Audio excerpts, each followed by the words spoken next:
Selamat datang kembali di channel Muhammad Wibowo. Menerima kenyataan. Apabila kondisi kita saat ini buruk, maka kita wajib mengubahnya menjadi baik. Setiap orang pernah melakukan kesalahan, tetapi semua orang juga berhak memperbaikinya. Jangan mudah putus asa hanya karena kesalahan yang pernah dilakukan. Selama kita masih hidup dan dunia masih berputar, kita masih dapat memperbaiki yang salah, meluruskan yang keliru, dan memperbaiki yang buruk. Lagi-lagi, dalam menghadapi kondisi yang terkadang menyiksa batin dan memenjarakan diri dalam keterpurukan, sabar dan ikhlas menjadi senjata utama. Dengan kesabaran, segala kondisi yang dilalui dapat kita pikul walau terasa berat. Dan dengan keikhlasan, beban itu akan terasa ringan dan dapat diselesaikan walau perlahan. Dengan kata lain, menerima kondisi apapun adalah cara menjalani kehidupan dengan mudah dan nikmat. Sesungguhnya, tidak ada yang berat jika kita mau berusaha menyelesaikannya perlahan. Tidak ada yang sulit jika kita mau mempelajarinya. Tidak ada kehidupan yang tidak adil. Sebab Tuhan menciptakan segala kondisi buruk, permasalahan, dan pesakitan tentu bersama obatnya. Semua tergantung pada ikhtiar dan tawakal individu untuk mencari jalan keluar dari setiap permasalahan dan kondisi yang menimpanya. Beberapa cara berikut dapat membantu kita dalam menerima kondisi pahit kehidupan. 1. Selalu bersyukur. 2. Belajar untuk berlapang dada. 3. Move on dan sambut masa depan. 4. Mendekatkan diri dan meminta bantuan Tuhan. Mari kita bahas satu persatu. Pertama, selalu bersyukur. Jika kita merasa kesulitan untuk mengikhlaskan kenyataan yang ada, maka kita harus banyak bersyukur tentang apa yang kita dapatkan. Sejatinya, dalam kondisi buruk, tetap ada hal baik yang bisa diambil sebagai pengajaran.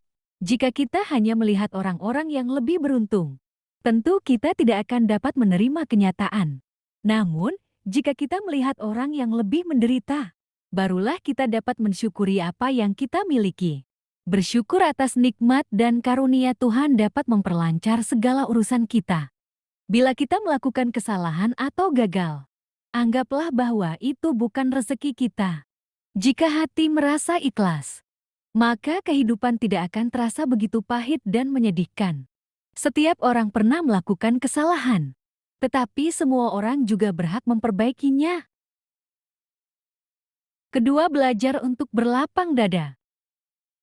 Bersikap lapang dada tidak harus menjadi kesatria, sebab setiap orang dapat melakukannya.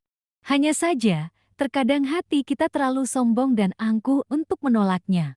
Kunci untuk berlapang dada hanyalah ikhlas. Ketika hati ikhlas, kenyataan sepahit apapun akan diterima tanpa berberat hati atau mengeluh. Bagaimana kita bisa berlapang dada dan mengikhlaskan segala yang ada? Berikan sugesti kepada otak dan pikiran, semisal, saya pantas menerimanya karena perbuatan saya sendiri. Atau hal ini memang melewatinya. Tanamkan pikiran bahwa semua atas kehendak Tuhan, dan umat manusia harus melewatinya. Dengan demikian, hati kita sedikit lebih ikhlas untuk menjalani apa yang diterima. Ketiga, move on dan sambut masa depan. Masa lalu datang hanya untuk dilewati, maka biarkanlah ia berlalu. Ambil segala sisi dari masa lalu, sisi baik maupun buruk, dan jadikan sebagai pelajaran yang berharga. Masa lalu adalah guru terbaik bagi kita. Jadi belajarlah dari masa lalu. Raihlah masa depan dengan pembelajaran yang sudah dijalani. Dari masa lalu, kita belajar untuk menjadi lebih baik lagi. Masa depan adalah rahasia ilahi yang harus kita sambut dengan sukacita. Mempersiapkan diri untuk menyambut masa depan adalah langkah tepat untuk menerima kenyataan. Jadikan pula masa lalu sebagai batu loncatan dan pengingat, supaya masa depan tidak lagi sama seperti masa kini dan masa lalu. Buktikanlah bahwa kita mampu melewati segala rintangan dan hambatan dalam meraih cita. 4. Mendekatkan diri dan meminta bantuan Tuhan.